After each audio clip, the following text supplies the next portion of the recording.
चलिए स्टेज पर अभी से प्रैक्टिस होगा।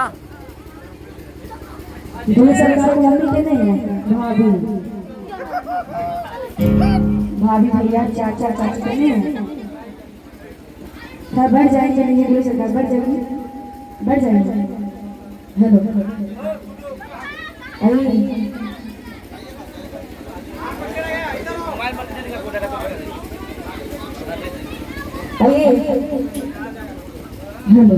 बड़ा ही प्यारा गीत है।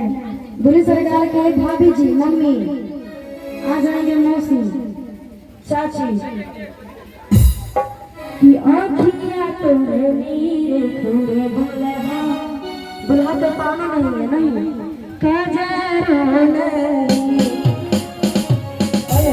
भाभी लगती है भाभी तो रखेला रे दुल्हा कजरो दुल्हा कजरो भाभी मुहावा तोरे नीरे थोड़े दुल्हा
दुल्हा के मम्मी मुझे खाना नहीं हो के भाभी लेके नजर उतारिए सब आदमी कब होता है दुल्हा के नजर उतार देंगे दुल्हा को।